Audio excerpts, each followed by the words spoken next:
अब तो हालात यहाँ तक पहुँच चुके हैं कि हुकूमत यहाँ तक कह रही है कि हम खान साहब को रिहा भी कर सकते हैं, मुज़ाकरात की हद तक, और गैर बशरूत हम उन्हें रिहा करेंगे। तो तहरीक इंसाफ क्या हुकूमत से मुज़ाकरात करेगी? क्योंकि कल तक आपके पार्टी तर्जुमान आरिफ अलवी साहब यही बात कर रहे हैं, इस बात पर ज़िद हैं कि हमने हुकूमत से मुज़ाकरात नहीं करने, बल्कि हमने फ़ौज के साथ या एस्टेब्लिशमेंट के साथ हमने मुज़ाकरात करने हैं। तो इतना कुछ, इतनी यानी कि हुकूमत की तरफ से इतनी फ़राख दिली का मुजाहरा किए जाने के बाद अब भी तहरीक इंसाफ मुज़ाकरात करेगी या नहीं करेगी? हमारा राब्ता मुनक़ता हुआ नहीं, मतलब पंजोता साहब से दोबारा उनकी तरफ आएंगे। निहाल हाशमी साहब, ये जो ऑफर है राना सनाउल्लाह की तरफ से आई है कि भाई खान साहब को रिहा भी किया जा सकता है मुज़ाकरात की खातिर, बातचीत की खातिर, और मियाँ साहब भी इस चीज़ पर मोतरज़ नहीं है, तो क्या बाज़ाब्ता तौर पर मियाँ साहब का इंतजार हो रहा है कि 28 तारीख को मियाँ साहब पार्टी प्रेसिडेंट बन जाएं तो वो फिर तरीके साहब को बाज़ाब्ता मुज़ाकरात की दावत देंगे? बिस्मिल्लाहिर्रहमानिर्रहीम। देखें, सियासत और सियासतदान हमेशा बातचीत ही करते हैं और बातचीत ही करनी चाहिए। राना साहब बेहतर बता सकते हैं अपनी बातों को इन डिटेल ऑन डेप्थ, मगर एज ए सियासी कारकुन मैं समझता हूँ कि हमने कभी किसी के साथ हमारी ज़ाती दुश्मनी नहीं होती है। हम बातचीत करते हैं इशूज़ पे और बातचीत ख़त्म भी करते हैं इशूज़ पे। कभी हमारी पार्टी ने चोट डाकू वाला लफ्ज़ एज ए प्राइम मिनिस्टर, आपने सुना शहबाज शरीफ साहब को? नहीं, शहबाज शरीफ साहब आज उनके सारे तवज्जो का महवर और मरकज़ है पाकिस्तान की मईशत, पाकिस्तान की इकॉनमी, पाकिस्तान के लोगों को बेहतर मौक़े दिया जाए, रोज़गार बेहतर किया जाए।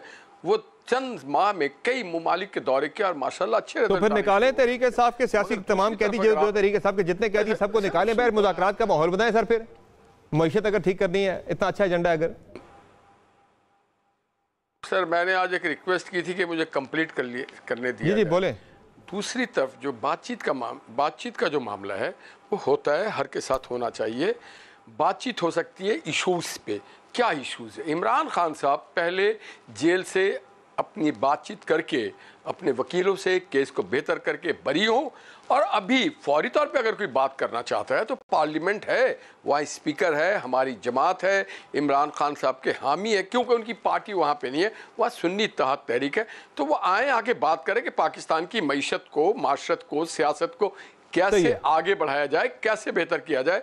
जब कोई पार्लियामेंट में आके हमसे बात करेगा तो हमें कभी किसी चीज़ पे एतराज़ नहीं होगा, मगर पार्लियामेंट पे इस चीज़ पे बात नहीं हो सकती कि किसी सदाई याफ्ता शख्स को पार्लियामेंट को इख्तियार नहीं है कि वो उसको रिहा करे। ये इख्तियार सिर्फ अदालतों का है।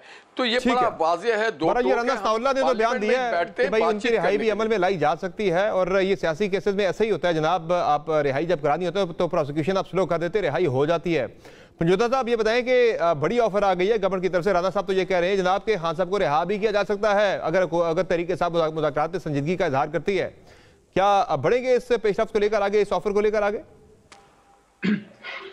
बहुत शुक्रिया समर भाई, आपने मुझे मौका दिया। देखें, इससे पहले भी अगर राना सनाउल्लाह के साहब की स्टेटमेंट देखें तो वो पहले भी ये कह चुके हैं, इस तरह की बात कर चुके हैं, जिसमें वो वाज़ेह अंदिया दे चुके हैं कि खान साहब की जो रिहाई है वो मुमकिन हो सकती है अगर बातचीत की जाए। तो आप इस बात से अंदाजा लगाएं, जो यहाँ पर हमारे भाई रहनुमा बैठे हुए हैं, जो इस चीज़ को सिर्फ और सिर्फ इसलिए कह रहे हैं कि वो हमारी बात जो मैं अब करने जा रहा हूँ उसकी एंडोर्समेंट ना हो। देखें, वो उससे जो कह रहे हैं उससे वो वाज़ेह कह रहे हैं कि ये केसेस जो हैं वो झूठे बनाए गए थे, कि जो ही हमारे साथ बातचीत करेंगे, डील करेंगे, तो फिर उन्हें रिहा भी कर दिया जाएगा। तो ये बात पहले अनवार काकड़ ने जो एडमिट की थी कि फार्म 47 की अगर मैं बात बताऊंगा तो हनीफ अब्बासी साहब, आप लोग मुंह दिखाने के काबिल नहीं रहोगे। तो राना सनाउल्लाह साहब ये जो बात कर रहे हैं वो यही कह रहे हैं कि इमरान खान साहब को तो रिहा किया जा सकता है अगर हमारे साथ बैठ के बातचीत करें, डील करें, या जो भी कन्वर्सेशन करें। तो मैं आपको वाज़ेह मौक़िफ़ रखना चाहता हूँ कि इमरान खान साहब ने एक दफ़ा भी PMLN से या पीपल्स पार्टी से बातचीत के हवाले से कभी भी बात नहीं की, क्योंकि उन्हें पता है, वो बात हमेशा ये करते हैं कि एक वो लोग जिन्होंने मैंडेट चोरी किया है, वो लोग जिन्होंने इस मुल्क की मायशत जो है वो तबाह किया है, जितनी दफ़ा इन्होंने हुकूमतें ली, इनकी कोई ऐसी पॉलिसी नहीं है जिससे ये मुल्क को आगे लेकर जा सकें। वही आप देख लें कि सारी टीम जो लास्ट टाइम जो है वो PTM की एक हुकूमत थी, उसमें वही वजीर खजाना और वही। तो फिर पंजोता साहब, फिर बातचीत होगी, मुज़ाकरात होंगे या मुश्किल लग रहा है? क्योंकि PTI तो बार बार इस बात पे बज़िद है, भाई हमने तो सिर्फ एस्टेब्लिशमेंट से ही हमने मुज़ाकरात करने, इनके साथ हमने बातचीत नहीं करनी। नहीं, नहीं, कोई कभी खान साहब ने ऐसी बात नहीं की। साफी भी मिलते हैं। कल आपके पार्टी तर्जुमान रऊफ हसन साहब हमारे प्रोग्राम में थे, उन्होंने बड़े दो टोक अल्फाज में कहा है, रऊफ हसन साहब ने बड़े दो टोक अल्फाज में कहा, उन्होंने कहा जी कोई हमारी बातचीत ना नून लीग, पीपल्स पार्टी, ना एमकेएम, किसी के साथ हमारी बातचीत नहीं होगी, अगर होगी तो वो एस्टेब्लिशमेंट के साथ होगी। उन्होंने कहा जी इनके साथ हम बातचीत नहीं करेंगे। देखिए, मुझे उस स्टेटमेंट का नहीं पता कि किसी जगह के ऊपर उन्होंने एस्टेब्लिशमेंट की बात की। हमारे प्रोग्राम में उन्होंने बात की सर, उसके ऊपर मैं एंडोर्स करूंगा कि बिल्कुल इन 3 जमातों से इनकार करने का खान साहब ने कहा है, और उन्होंने कहा है कि ये 3 जमातों के अलावा आप बातचीत करें। लेकिन उसका ये मतलब लेना कि हम जो है वो सियासी जमातों से नहीं बात करना चाहते और सिर्फ एस्टेब्लिशमेंट से बात करना चाहते हैं, तो ये गलत बात है। दूसरी बात ये है कि यहाँ पर अगर आप देखें तो आपके सामने होगी कि जनरल बाजवा साहब ने जो स्टेटमेंट दी थी कि अब हम सियासत से जो है वो हम उसमें इन्वॉल्वमेंट नहीं करेंगे। तो ये कब जो है सियासत से इन्वॉल्वमेंट खत्म होगी, या पहले जो आज तक इन्वॉल्वमेंट की गई, इसका मतलब आपका आर्मी चीफ जो उस वक्त का था वो एडमिट कर रहा है कि हमने पहले की है तो लिहाजा अब नहीं की जाएगी। और अब भी अगर देखें तो जितने केसेस बनाए गए हैं या फॉर्म 47 के मुताबिक अगर इनको जिताया गया है तो उसमें आप देखें क्या इनकी अहलियत थी कि ये जीत सकते, नहीं जीत सकते थे। केसेस बनाने वाले अब ये तो मोरे हैं ना। अब फिर आगे का वे फॉरवर्ड बता दें। आपके पास अब 2 रास्ते हैं ना पंजोता साहब, एक है आप तहरीक चलाएं, आवाम में जाएं, वो आपसे फिलहाल होता हुआ नजर नहीं आ रहा। जो हमने आपकी मुख्तलिफ मुजाहरे अब तक देख लिए हमने 8 फरवरी के बाद, 8 फरवरी को कोई शक नहीं है बड़ी तादाद में वोटर आपका निकला, उसने वोट कास्ट किया तहरीक इंसाफ को। लेकिन जो पावर शो आपका मुज़ाकरात वाला, सॉरी जो इत्तेजाजी मुजाहिरों वाला, स्ट्रीट पावर वाला, वो आप केपी के अलावा आप कहीं भी इंप्रेसिव पावर शो करने में कामयाब नहीं रहे अभी तक। पंजाब में आपकी लीडरशिप एट लार्ज है, कुछ गिरफ्तार हैं, कुछ जो है वो गायब हैं, मौजूद ही नहीं ग्राउंड के ऊपर। तो कैसे आप पंजाब में लोग निकालेंगे? जब तक आप पंजाब में लोगों को नहीं निकालने में कामयाब होते, आपकी तहरीक कामयाब नहीं हो सकती। तो लगता है आपको फिर बातचीत ही करनी पड़ेगी। देखें, पहली बात तो यह है कि मैं एक वकील हूं, मैं पुरअमन एहतजाज हमारा हक है, और ये 9 मई को जब पुरअमन एहतजाज की कॉल दी गई थी तो एक दिन पहले मेरे घर के अंदर जो है वो रात को इलियट की गाड़ियां और साथ नामालूम अफराद उन्होंने आकर दावा बोल दिया, तोड़ फोड़ कर दी। हमारे वर्कर्स को, हमारे लोगों के घरों में, पंजाब हो, हमारा आपके सामने सिंध हो या बलूचिस्तान, पहले ही 1-2 दिन जो है वो क्रैकडाउन शुरू कर दिया जाता है कि कोई निकले। सही है। और जिस दिन निकला जाता है उस चौक के अंदर बख्तरबंद गाड़ियां पहुंचा दी जाती हैं, और रहनुमाओं की जो रुपोशी की बात की जा रही है कि वो है नहीं सामने, तो उसकी वजह भी यही है कि आपके सामने कमिश्नर रावलपिंडी ने बयान दिया, उसे अगवा कर लिया, को अगवा करके उसे। अच्छा, वो जरा साहब जरा वो शॉर्ट भी रेडी हो गया, जरा वो शॉर्ट भी जरा रेडी है, वो जुमला भी जरा रेडी है आपके पार्टी तर्जुमान रऊफ हसन साहब का। कमरे में कैमरे लगे हुए हों तो फिर आप सर आपके पार्टी तर्जुमान रऊफ हसन साहब का बयान भी वो रेडी हो गया, जो कल उन्होंने हमारे प्रोग्राम में बात की थी कि मुज़ाकरात होंगे तो सिर्फ फौज के साथ होंगे, हुकूमत के साथ मुज़ाकरात नहीं होंगे। जरा सुनने उन्होंने मजीद क्या बात की थी। स्पोक्सपर्सन मैं हूं, मैं आपको कह रहा हूं कि हमारी कोई शरायत नहीं है। हमारा चोरीशुदा मैंडेट वापस होगा, इलेक्शन का ऑडिट होगा, उसके बाद बातचीत होगी हुकूमत के साथ। वो अलग कहानी है। हम एस्टेब्लिशमेंट के साथ बातचीत की बात कर रहे हैं, हम शरायत नहीं रख रहे। वहां इन 3 पॉलिटिकल पार्टीज जो हुकूमत का हिस्सा है उनके साथ तो हम बातचीत करने को तैयार ही नहीं है।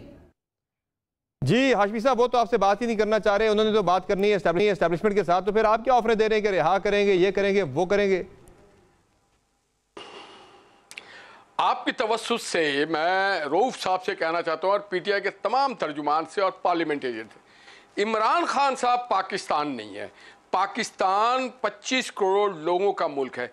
इमरान खान साहब के मसाइल पाकिस्तान के मसाइल नहीं है। पाकिस्तान के मसाइल इमरान खान जैसे लोग ला के क्रिएट करते हैं। इमरान खान के अपने मसाइल होंगे, मगर पाकिस्तान की एक हकीकत के मसाइल हैं। हमें पाकिस्तान को लेके आगे बढ़ना है। हम किसी फर्द के चोरी चकारी और मैंने गुस्सा और उसकी तशद्दुद और धमकी पे नहीं बात पाकिस्तान को लेके जाएंगे। जो इमरान खान का मसाइल है वो कोर्ट जाने, इमरान खान जाने। हम तो पाकिस्तान के मसाइल पे बात करना चाहते हैं, उस मसाइल के हल पे बात करना चाहते हैं। रास्ता अडियाला जेल से ही होके आता है सारे मसाइल का आजकल। कल की एक बात बताओ, जब से इमरान खान साहब आए क्रिकेट का काम उतर गया था, हॉकी का। अब हम शुक्र अदा करते हैं कि अजलान शाह में हमने इतने साल बाद बहुत अच्छा परफॉर्म किया, और मैं समझता हूं इसमें राणा मशहूद साहब को क्रिकेट का काम उतर गया के लोग ना इमरान खान साहब क्रिकेट का काम उतर गया उधर। ऐसा कभी किया नौजवानों के लिए? न्यूजीलैंड की सी टीम हमें पाकिस्तान में हरा के गई है। आप हॉकी की बात कर रहे हैं, हॉकी आपने ठीक कर दी। क्रिकेट का काम उतर गया सर, क्रिकेट का काम उतर गया है। न्यूजीलैंड की सी टीम हमें पाकिस्तान में आके हरा के गई है। बंद कर दिया। फिर अभी आप देखें आयरलैंड से हम मैच हार गए, दूसरे T20 में भी बड़े बुरे हालात हमारे चल रहे हैं। उसकी उसकी वजह यह है कि इमरान खान साहब ने क्रिकेट को उस जमाने में डिपार्टमेंट से बाहर सारा कुछ आप उनको ही डाल दें सर, अलग इशू, कोई जिम्मेदारी खुद भी कबूल कर लें, अलग है, सब आपने उधर डालना है। मिलाए नहीं समर भाई, सही समर भाई, Imran Khan is something A under. तो फिर राना सनाउल्लाह साहब कैसे कह रहे हैं हम रिहा कर देंगे? हमारी महंगाई है, हमारी मईशत है जी। राना सनाउल्लाह साहब फिर कैसे कह रहे हैं, किससे क्या कह रहे हैं कि हम रिहा कर देंगे मुज़ाकरात के लिए, बातचीत के लिए खान साहब को? अगर अदालत रिहा करती है भाई, अगर अदालत रिहा करती है, हम कौन होते हैं? हम अदालत थोड़ी है। तो हम इमरान खान की तरह थोड़ी, हमारे लीडर नवाज शरीफ भड़क मारते हो तो कहते हैं हम अपने अदालतों पे यकीन रखते हैं, सर वो यही होता है, सर वो यही होता है प्रोसिक्यूशन कहता था कि प्रोसिक्यूशन जेल भेज देते थे। हाशमी साहब प्रोसिक्यूशन स्लो कर दें आप ना तो रिहा हो जाते हैं। मियां साहब भी ऐसे ही रिहा हुए हैं, प्रोसिक्यूशन ने जाके अदालतों में बोला जी भाई हमें कोई एतराज नहीं है, तो मियां साहब सारे केसेस में एक एक करके भरी हो गए। वही जाके प्रोसिक्यूशन जो कि हुकूमत के मतहत है जाके कह दे जनाब कि भाई हम जनाब हमें कोई एतराज नहीं है, तो मियां साहब भी निकल आएंगे भाई। सही है, नहीं प्रोसिक्यूशन अगर एंड पे जाके जब होगा तो रिहा हो जाएंगे, और अगर एविडेंस होगा तो कैसे रिहा होंगे? सही है पंजोता साहब। अब फिर क्या यानी कि जो मैं बात करता था, दो रूट्स हैं, या एहतजाज या बातचीत। तो बातचीत आपने करनी है फौज के साथ, फौज के लिए हमने बातचीत तरीके साहब साथ नहीं करनी, वो करेंगे आप जाके सियासी जमातों से बात करें जाके। हुकूमत नहीं बनी है और ये सारे लोग जो पार्लियामेंट में बैठे हैं, ठीक है चले सर आपका जवाब आ गया ना, ठीक है। नहीं पंजोता साहब, दोनों में से फिर कौन सा रूट आपके पास कामयाबी का है, एहतजाज या मुज़ाकरात? देखिए पुरअमन एहतजाज हमारा हक है, और मुज़ाकरात की बात भी मैंने पहले जवाब दिया कि हमारे मुज़ाकरात उन जमातों के साथ हो सकते हैं जिन्होंने चोरी नहीं की, जिन्होंने डाका नहीं डाला, और जहाँ पर एहतजाज की बात है तो वो हम करेंगे। इस मुल्क के अंदर रूल ऑफ लॉ के लिए हमारी ये जंग है और ये जारी रहेगी। और सेकंड बात ये है कि ये इमरान खान साहब के ऊपर कह रहे हैं कि नवाज शरीफ साहब ने कभी चोर नहीं कहा, शहबाज शरीफ साहब ने ये कभी नहीं कहा। इन्होंने खुद ही जो है प्रोग्राम के अंदर ये कह रहा है कि आपकी चोरियां और ये वो, और शहबाज शरीफ और नवाज शरीफ के बड़े सारे जितने भी तर्जुमान और सारे लगे हुए हैं